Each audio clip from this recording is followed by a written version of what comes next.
Hey YouTube, this is TheMimeChef. First of all, I'd like to thank Such and his family and the rest of his team for the awesome conference that we had, the Sensible Pepper conference at Greenville this weekend. Yesterday, it was on Saturday. Yeah, it was awesome.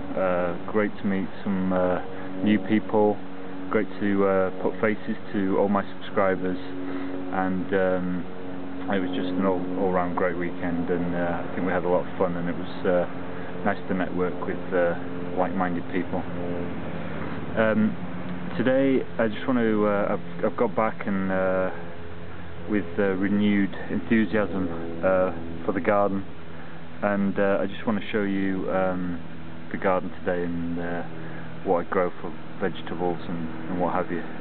So I'm going to show you last year's garden. We made this in a bit of a hurry. When we first moved into the house, we moved in March the 1st, and we kind of really had to get going with the garden as soon as we got in, as well as moving in and fixing the house up, so getting it livable. So this is last year's garden. It's basically 2 big beds made out of railroad ties, so they're kind of 9 by 9. Last year we had tomatoes and cucumbers in here, and some herbs and onions which have kind of hung around. We've been eating those greens, and then over here what we've got is there's some cilantro that's overwintered. That was a late sowing, kind of in October. There's some lettuce there that's kind of hung around from last year as well. I've just planted some red onions, so that's what the bamboo's for, to keep the chickens from scratching them up.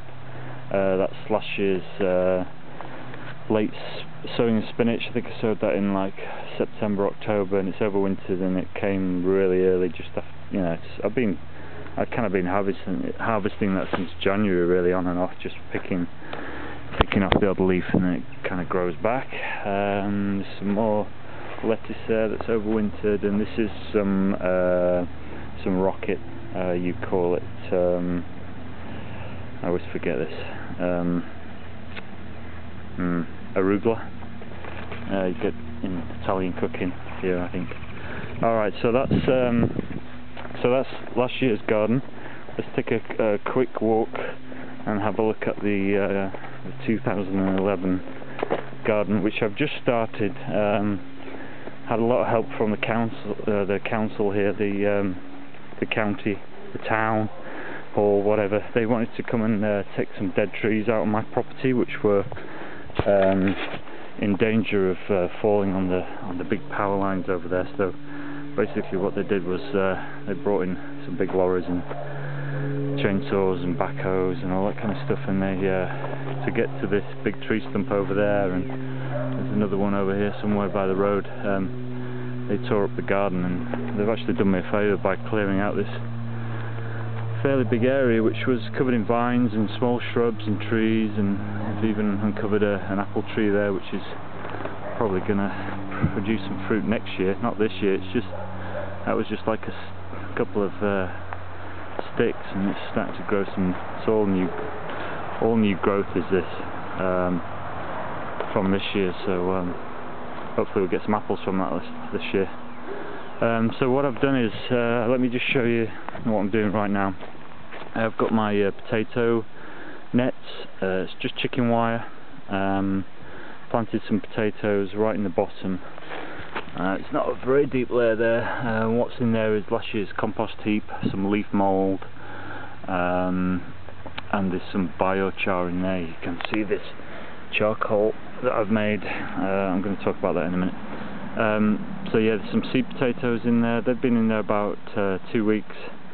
And what I'm going to do now is, now that they've come up 8 inches, what I'm going to do is I'm going to fill in some dirt up to here. It's called earthing up, and what that does, it produces tubers at ground level here, and then you basically, as this grows, every time you get 8 inches or 6 inches above the ground, you earth it up again. So what we'll be doing by the end of the season, by the time they're ready, we're going to have earth right up to the top here, and we'll have potatoes all the way through the basket.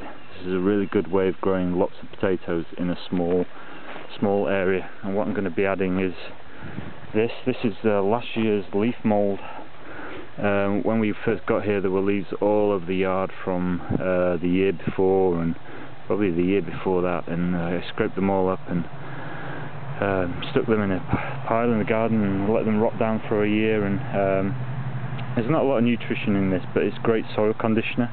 And for the potatoes, what I'll do is I'll put some of this on, and then I'll feed it with a liquid feed just to make up for the lack of nutrients. So basically I'm going to fill this up almost so just so the kind of tops are sticking out, and then we'll just keep doing that throughout the season. So that's the potato baskets. I'm just throwing a fence together very quickly just to keep the chickens out. This is temporary, just using some bamboo and some chicken wire to just get through here. And this fence that I'm doing, I'm not quite finished it yet, but it uses some bamboo from a friend's house. They got loads of it. It's very invasive. They want to get rid of a lot of it because it's just taking over their woodland. So I'm using the whole bamboo. I'm using I trimmed off all the side branches to make the bottom bit, to make these bottom stakes, and I've kind of basically woven it in. These are like 4 foot apart, these big uprights. Dug a hole, stuck them in the ground, wove this through, and then these are all the side shoots which I pulled off, and I'm using that almost like a hedge, shoving it down through the woven bits, and just to stop the chickens getting through. I'm going to put some more of these uprights across here just to keep them out, and it'll keep the deer and the chicken out, and it's free, you know. I mean, this what's it, probably about 30 foot of fencing by the time I finished. It's a bit of work, but you know, it's free, so hey, I mean, to do a nice wooden fence across there, $200-300 bucks, you know, save myself some money. A bit more work to do on that yet. Okay, so the soil itself, I'm trying a new technique. This is kind of a permaculture technique. Check that out online. It's pretty interesting. It's kind of working with the land rather than against it.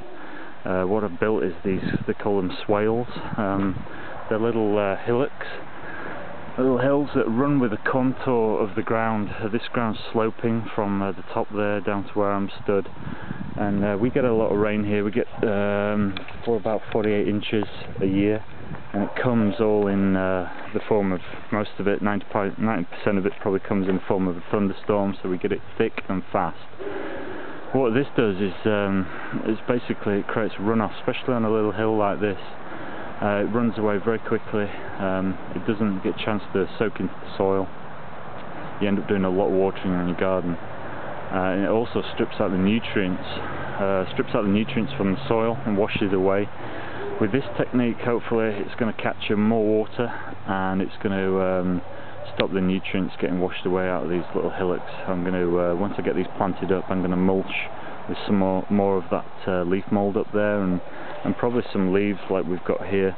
I mean, obviously with the raindrops, when it hits this, it doesn't, it slows down the rain. It doesn't actually touch the soil and break it up, and then you don't lose nutrients. So in lots of areas of the garden, I've left this leaf, all these leaves. I don't tend to rake them up in certain areas. I don't put any leaves out on the curbside. I either leave areas like this or mulch with them around trees and shrubs, and I also compost them down to make leaf mould. In the UK it takes 2 years, but here, with it being warm and humid, it usually takes about a year, especially if you take a bit of a wee on it. It just helps break it down. So yeah, I'm going to plant this up this afternoon once I finish this fence to keep out the chickens and stop them scraping up the seeds I'm going to plant. I bought some little seedlings of tomatoes and stuff just to get a head start. I have sown some tomatoes, but I'm getting behind, so I actually cheated and went and bought some plants, some small plants. Alright, so that's it for now. I'm running out of time. Thanks again to everybody at the conference. It was awesome. Great job, Such and everybody, the big team, the whole family. This is the TheMimeChef signing out.